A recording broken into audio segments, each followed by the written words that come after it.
Hello guys, ഹോമേ വ്ലോഗ്സിൻ്റെ പുതിയൊരു വീഡിയോയിലേക്ക് എല്ലാവർക്കും സ്വാഗതം. നമ്മളിപ്പോൾ നിൽക്കുന്നത് കൊല്ലം മരുത്തിലുള്ള വട്ടക്കായലിൻ്റെ തീരത്താണ്. എൻ്റെ കൂടെ നമ്മുടെ സ്വന്തം ശരത്വച്ചുണ്ട്.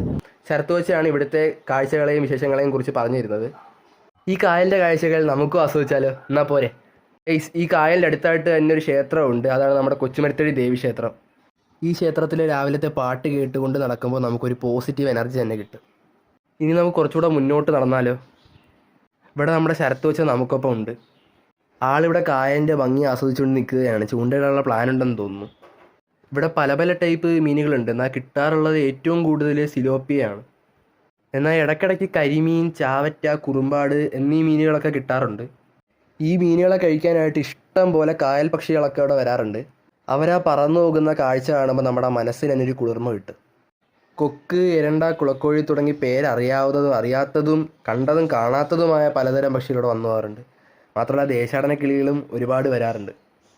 പിന്നെ മീനുകളെ കഴിക്കാനായിട്ട് മഴക്കാലത്ത് വെള്ളത്തിൻ്റെ ഒഴുക്കിൽ നീർനായകളും വരുന്നുണ്ട്. ഇവിടുത്തെ തണുത്ത കാറ്റും ആ കിളികളുടെ ശബ്ദവും പിന്നെ അമ്പലത്തിലെ പാട്ടും ഇതെല്ലാം കൂടെ വെച്ച് നോക്കുമ്പോൾ ഇവിടുത്തെ ഭംഗി അതൊന്ന് വേറെ തന്നെയാണ്. ഇവിടെ തൊട്ടടുത്തായിട്ടൊരു കൃഷിസ്ഥലമുണ്ട്. അവിടെ ഇപ്പോൾ അടച്ചിട്ടിരിക്കുകയാണ്. അല്ലായിരുന്നെങ്കിൽ നിങ്ങൾ അവിടുത്തെ കാഴ്ചകളും കൂടി കാണിക്കാമായിരുന്നു. അതുപോലെ തന്നെ ഇനി കുറച്ച് സമയം കൂടി കഴിഞ്ഞാൽ ഇവിടെ ചൂണ്ടയിടലിൻ്റെ ഒരു മത്സരം തന്നെ നടക്കും. ഇവിടുത്തെ വെയിൽ പോലും കാര്യമാക്കാതെ കൊച്ചു കുട്ടികൾ മുതൽ മുതിർന്ന ആൾക്കാർ വരെ ചൂണ്ടയിടാൻ തിരക്ക് കൂട്ടുന്ന കാഴ്ച ഇവിടെ കാണാം. അത് നല്ല രസമുള്ളൊരു കാഴ്ച തന്നെയാണ്. ശരത്വച്ചയും അതിനുള്ളൊരു പുറപ്പാടിലാണ്. ഇവിടെ എത്തുന്നതിന് മുമ്പ് തന്നെ ശരത്വച്ച അതൊക്കെ റെഡിയാക്കി വെച്ചിട്ടുണ്ട്. ഞങ്ങളിവിടെ വന്നപ്പോൾ തന്നെ അവിടെ ഇവിടെയായിട്ട് കുറച്ച് മീനുകൾ പൊന്തി കളിക്കുന്നുണ്ടായിരുന്നു. ഇനി അങ്ങോട്ടാണ് ഗൈസ് ഈ കായലിൻ്റെ ഭംഗി ആസ്വദിക്കേണ്ടത്. വാസ്തവത്തിൽ ഇത് വട്ടത്തിലായതുകൊണ്ടാണ് ഗൈസ് ഈ കായലിന് വട്ടക്കായൽ എന്ന് പേര് വന്നത്. കുറച്ചുകൂടി മുന്നിലോട്ട് വരുമ്പോഴാണ് രണ്ട് സൈഡിലും വെള്ളമുള്ളൊരു മനോഹരമായ ഒരു കാഴ്ച കാണാൻ സാധിക്കുന്നത്. ഒരു സൈഡിൽ വട്ടക്കായലും മറ്റൊരു സൈഡിൽ വയലുമാണ് നമുക്കിവിടെ കാണാൻ കഴിയുന്നത്. മഴ സമയത്ത് വട്ടക്കായലിലെ വെള്ളം ഒഴുകി ഈ വയലിലേക്ക് എത്താറുണ്ട്. ഇവിടുത്തെ ബാക്കി കാഴ്ചകൾ ആസ്വദിച്ചുകൊണ്ട് നമുക്ക് ഈ വീഡിയോ വൈൻഡപ്പ് ചെയ്യാം. Let's go to the scenes.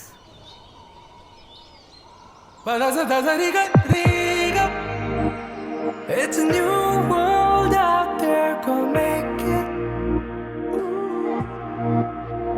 Doesn't it matter? Reach out for the stars and fly. പുതിയൊരു ലോകം, ഇളം തെന്നൽ മൂളുന്ന ഗാനം, ഇളവയിൽ പോലുള്ള സ്നേഹം, കിനാക്കൾ കടം തന്ന ലോകം. മലത്തിൻ്റെ ഓരോ മുട്ടും ഓരോ സ്വപ്നം അവയിൽ കാണാനാകും. നീതോരോ മോഹം ഓരോ വർണ്ണം ആരാരോ പാടുവതാതെ നീഹാരാർദ്രരാഗം. അറിയാമോ പിറാക്കളെ ഇങ്ങിനിയൻ ജീവിതം.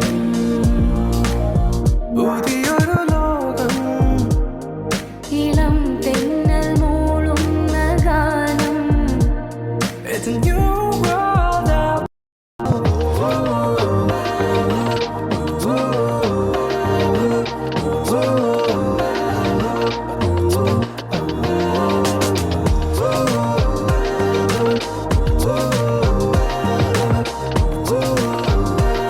It's a new world out there, go. ഞാൻ ഒഴുകും തിരയിൽ തലോടി തീരം, ഏതോ അനുരാഗാർദ്ര തീരം.